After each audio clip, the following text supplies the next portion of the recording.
एक छोटा सा गांव था, दिखने में बिल्कुल साधारण, लेकिन उसकी जमीन के नीचे छुपा था एक अमूल्य खजाना। उस खजाने की हिफाजत कर रहे थे दो जिगरी दोस्त, रायस्टार और ज्ञान भाई। इन दोनों का नाम सुनते ही दुश्मनों के रोंगटे खड़े हो जाते थे। लोग कहते थे, जब तक रायस्टार और ज्ञान भाई जिंदा हैं, उस खजाने की तरफ कोई आंख उठाकर भी नहीं देख सकता। लेकिन इस गांव की किस्मत में भी लिखा था एक तूफान। उसका नाम था मिस्टर टाइटन। टाइटन एक बेरहम डॉन, जिसकी नजर अब गांव के खजाने पर थी। लेकिन उसे पता था, जब तक रायस्टार और ज्ञान भाई उस खजाने की रक्षा कर रहे हैं, वो उसके करीब भी नहीं जा सकता। टाइटन ने एक शैतानी योजना बनाई। मैं इंतजार करूंगा उस पल का जब रायस्टार गांव से बाहर जाएगा, बस वही मौका होगा हमला करने का। कुछ ही समय बाद रायस्टार को गांव से बाहर एक जरूरी काम के लिए जाना पड़ा। जाते वक्त उसने ज्ञान भाई से कहा, भाई मैं थोड़ी देर के लिए जा रहा हूँ, खजाने की देखभाल तेरे हवाले है। ज्ञान भाई ने सिर हिलाया और बोला, जब तक मैं जिंदा हूँ कोई इस खजाने को छू भी नहीं सकता। जैसे ही टाइटन को रायस्टार के बाहर जाने की खबर मिली, उसने अपने पूरे गैंग के साथ गांव पर धावा बोल दिया। रास्ते में जो आया,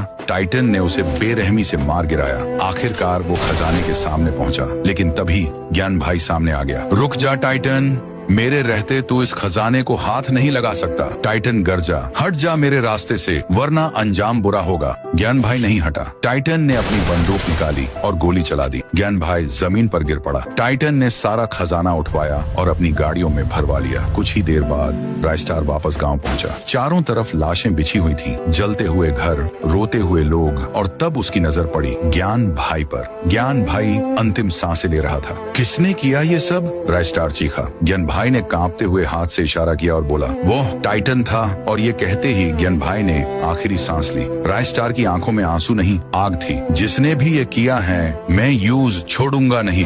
टाइटन अपने अड्डे में बैठा खजाने की चमक में खोया हुआ था। तभी उसके एक आदमी ने खबर दी, बॉस रायस्टार आ रहा है। टाइटन मुस्कुराया और बोला, बस उसी का इंतजार था। रायस्टार आया, अकेला। टाइटन चिल्लाया, तेरे दोस्त को मारकर अच्छा किया, अब तेरा भी वही हाल होगा। रायस्टार दहाड़ा, आज तेरा हिसाब पूरा होगा। टाइटन। दोनों के बीच जबरदस्त लड़ाई छिड़ गई। गोलियों की आवाज, बम के धमाके, धुएं और आग से पूरा इलाका गूंज उठा। जब धुआं छंटा, टाइटन जमीन पर पड़ा था और रायस्टार अपने गांव की राजगद्दी जैसी कुर्सी पर बैठा, एक राजा की तरह।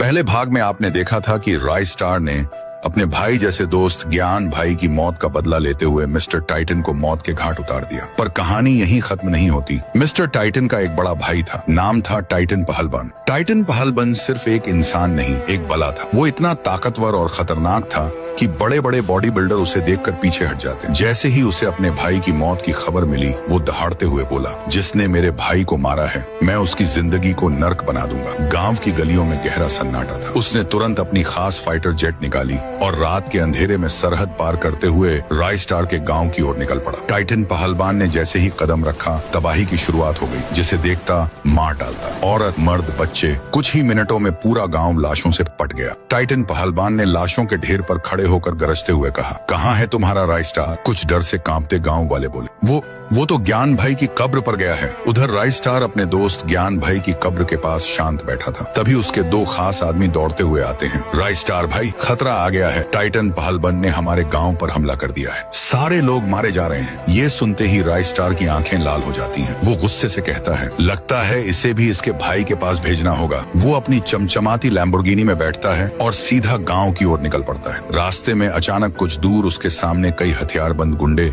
खड़े हो जाते हैं। रायस्टार रफ्तार कम करता ही है कि अचानक धड़ाम, किसी ने उसकी कार पर रॉकेट लॉन्चर दाग दिया। कार पलट जाती है, आग लग जाती है, लेकिन रायस्टार समय रहते बाहर कूद पड़ता है। धुएं के बीच से एक विशालकाय शरीर उभर कर आता है। टाइटन पहलवान। वो गुस्से से कहता है, तो तू है वो जिसने मेरे भाई को मारा? आज से तू हर सांस के लिए तरसेगा। रायस्टार उसकी आंखों में आंखें डालकर कहता है, तेरा भाई मेरे भाई जैसा दोस्त का कातिल था, इसलिए उसे मारना जरूरी था। टाइटन पहलवान हंसता है। उसकी हंसी जंगल में गूंज उठती है। मारने से पहले जान तो लेता, उसका भाई कौन है? रायस्टार बंदूक निकालने ही वाला था कि पीछे से किसी ने उसके सिर पर जोरदार वार किया। वो वहीं जमीन पर गिर पड़ा। पीछे खड़ा आदमी कोई और नहीं बल्कि रायस्टार के ही गाँव का एक गद्दार था। धीरे धीरे रायस्टार की आंखें बंद हो जाती है। जब उसे होश होश आया वो एक अंधेरी लोहे की जेल में बंद था। टाइटन पहलबंद सामने खड़ा था। अब तू यहीं सड़ेगा, अपनी मौत का इंतजार करता हुआ। इतना कहकर वो चला गया। राइस्टार ने इधर उधर देखा तो पाया वहाँ और भी कई लोग बंद थे। राइस्टार ने एक लाल टी शर्ट पहने लड़के से पूछा, ओए तेरा नाम क्या है? मेरा नाम संसानी है। तुझे क्यों बंद किया? टाइटन ने। असल में इस पूरी कहानी की स्क्रिप्ट मैंने ही लिखी थी, जिसमें मिस्टर टाइटन मरता है, इसलिए उसने मुझे भी कैद कर लिया। राइस्टार के चेहरे पर हल्की मुस्कान आई। उसे एक जबरदस्त आइडिया आया। वो संसानी से बोला, तू मेरे ऊपर से छलांग लगाकर भाग जा, बाहर जा, फिर से एक कहानी लिख और इस बार मैं जीतूं। ठीक है राइस्टार भाई,